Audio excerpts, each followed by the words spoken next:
More threats. This is titled Trump's latest indictment splits his 2024 GOP rivals. 2024 have been coming up to me a lot lately. Former President Donald Trump's rivals for the 2024 Republican nominations are divided on the new charges against him for his alleged efforts to overturn his defeat in the 2020 election. The indictment brought by special counsel Jack Smith alleged Trump and his co-conspirators spread knowingly false claims of widespread fraud in the election and lose those claims that the basis for schemes to keep Trump in power culminated in the January 6, 2021 attack on the U.S. Capitol. Trump has denied any wrongdoing and is due to be arraigned in court on Thursday. Several of Trump's GOP rivals were quick to characterize the indictment as an example of the weaponization of the Justice Department, while others said it shows Trump is unfit to be president again. Trump is the clear front-runner in the GOP primary field and remains enormously popular with Republican voters, complicating his rival's approach to the indictment.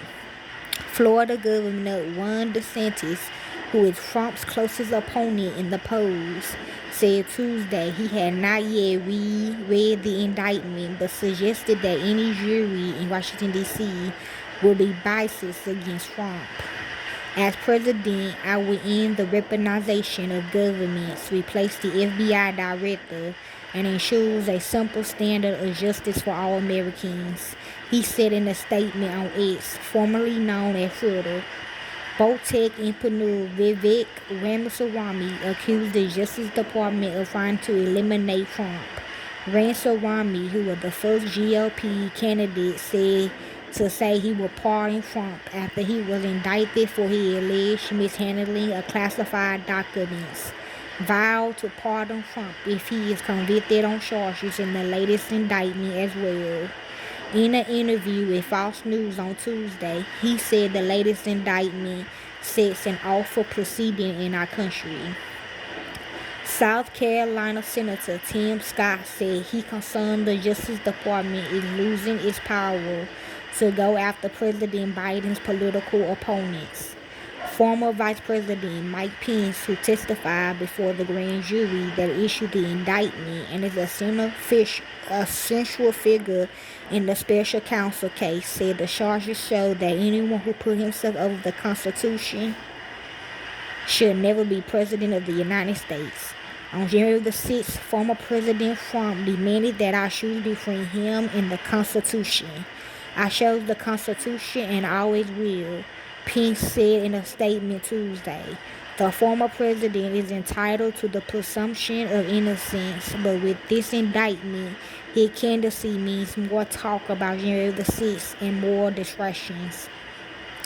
Former New Jersey Governor Chris Christie, a fierce Trump critic, called the allegations detailed in the 45-page indictment a stain on our country's history, and said the disgrace falls the most on Donald Trump.